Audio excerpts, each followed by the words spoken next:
大家好，我是乔乔妈。今天我们来做印度酥油。做酥油只需要一种原料，黄油。所以先来看不同的黄油。这是一块常见的无盐黄油。口味上，黄油可以分为有盐黄油和无盐黄油。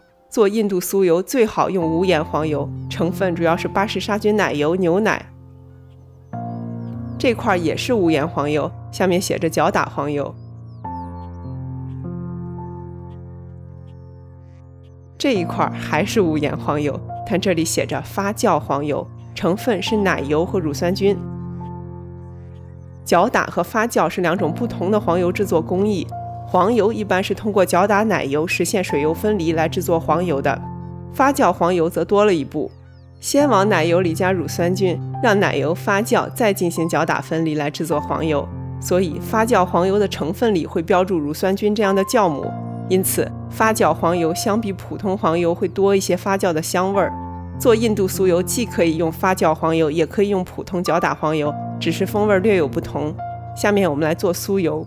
锅里加黄油块，中小火融化黄油。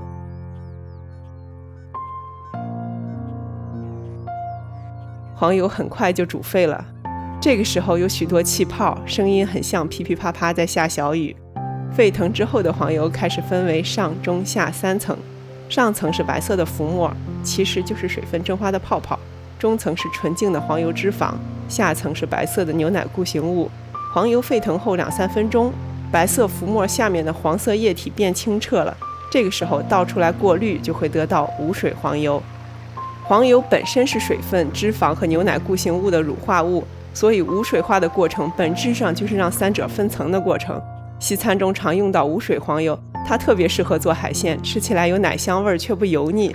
因为我们今天要做的是印度酥油，所以需要多煮一会儿，一直保持小火，时不时拨开浮沫看看锅底，确保不要糊锅。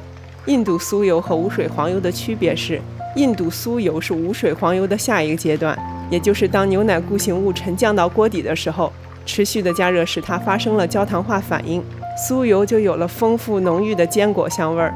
无水黄油是没有这种香味的。当你看到锅底的白色牛奶固形物开始变成淡琥珀色，同时你会闻到类似太妃糖的坚果香味儿，这个时候酥油就做好了。时间大约是黄油首次沸腾15分钟之后，全程一般20分钟以内就可以完成。煮的时间越久，酥油的颜色就越深，坚果的香味就越浓，但如果达到棕红色就煮过了，味道会有点发苦。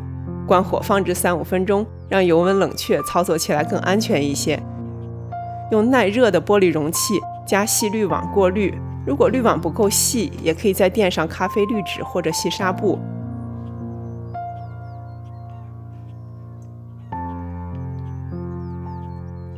加盖密封保存，室温可以保存3-4个月，冰箱冷藏室可以保存1年。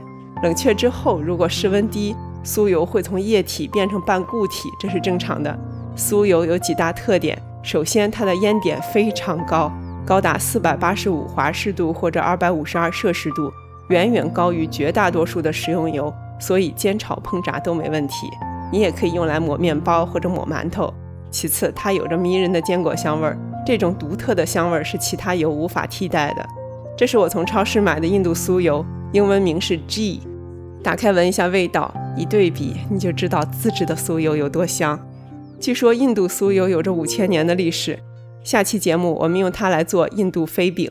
感谢收看，欢迎您点赞、订阅和转发。我是乔乔妈，我们下期见。